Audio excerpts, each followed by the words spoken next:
आज हमारे खास मेहमान हैं देश के गृह मंत्री, भारतीय जनता पार्टी के पूर्व अध्यक्ष श्री अमित शाह। अमित शाह जी, स्वागत है आपका। इस वक्त हम लोग अलीपुरद्वार में हैं, नॉर्थ बंगाल में। आपने तमाम चुनाव लड़े हैं, कई जीते हैं, कुछ हारे हैं। आपके पॉलिटिकल करियर में पश्चिम बंगाल के इस असेंबली इलेक्शन की क्या अहमियत है?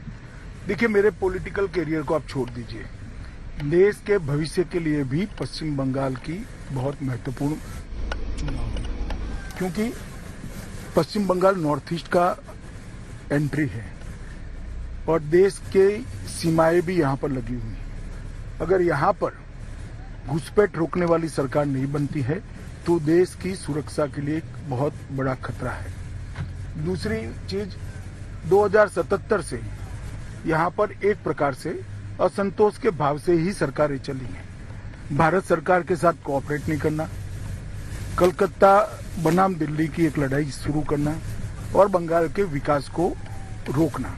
जैसे मोदी जी ने हर किसान को देश के 6,000 रुपया प्रति साल दिया है, यहाँ पर हम नहीं दे पा रहे, उनकी सूची ही नहीं भेज रहे हैं। मोदी जी ने हर गरीब को, 60 करोड़ गरीबों को 5 लाख तक का स्वास्थ्य का पूरा खर्चा देने का वादा किया है और दे भी रहे हैं, यहाँ पर हम नहीं दे पा रहे क्योंकि स्कीम को रोके पड़े हैं। 100% घरों में पानी पहुंचाने की योजना है, इसमें भी 0 प्रोग्रेस है। तो बंगाल का विकास रुका पड़ा है। बंगाल एक जमाने में सबसे बड़ा कंट्रीब्यूटर देश की जीडीपी में होता था, आज सबसे नीचे के स्थान पर पहुंचा है। तो ये सब दृष्टि को ध्यान में रखते हुए पूरे पूर्वी भारत के विकास के लिए बंगाल का चुनाव बहुत जरूरी है और बंगाल में एक ऐसी सरकार लाना जो विकास के अलावा कुछ न करे। अब तक पश्चिम बंगाल में एक धारणा रही है कि बंगाली एक्सेप्शनलिज्म की, यानी कि बंगाल बाकी जो हिंदी स्पीकिंग एरियाज हैं उससे अलग है, उससे थोड़ा कटा हुआ है, उससे जुदा है। क्या आपको लगता है कि एक बड़ा मकसद इस चुनाव का पश्चिम बंगाल को भी उत्तर प्रदेश और बिहार सहित के राज्यों से जोड़ना, मतलब न केवल पॉलिटिक्स के लिहाज से बल्कि सोसाइटी और कल्चर के? बंगाल के ये कभी सोच नहीं। विवेकानंद और टैगोर ने पूरे विश्व को जोड़ने की बात करी, आप कहाँ भारत के बाकी राज्यों की बात करते हैं? ये विश्व मानव थे। सुभाष बाबू को देश का बच्चा जानता है। मैं तमिलनाडु जाता हूँ तो कई बच्चों के नाम सुभाष चंद्र बोस होते हैं। सुभाष चंद्र बोस अटक भी लिख देते हैं, वो इतना सम्मान है। प्रणव बाबू पूरे देश के राष्ट्रपति थे, मगर कम्युनिस्टों ने भाव को पुख्ता कर ओछी राजनीति करने के लिए बंगाल में संस्कार डाला था।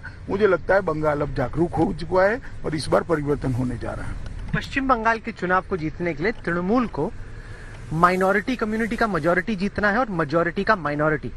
चुनावी पंडित यह कहते हैं कि जिस तरह की हिंदू पोलराइजेशन या कंसोलिडेशन की बीजेपी को जरूरत है, साधारण तौर पे वो असेंबली इलेक्शंस में देखने को नहीं मिलती। किस हद तक आपको लगता है कि 2019 की तुलना में जो आपका गैप रह गया था उसको आप कवर कर पाए और फिनिशिंग लाइन को इस बार बंगाल में आप क्रॉस कर पाए? 2019 में भी कोई गैप नहीं रह गया था। हमने 22 सीटों का ही लक्ष्य रखा था।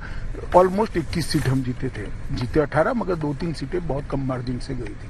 और ये वो तब की बात है जब लोगों के मन में संशय था कि भारतीय जनता पार्टी जीतेगी या नहीं जीतेगी। 18 सीट जीतने के बाद और कल के नंदीग्राम का एपिसोड देखने के बाद पूरे बंगाल को मालूम पड़ गया है कि दीदी जा रही है।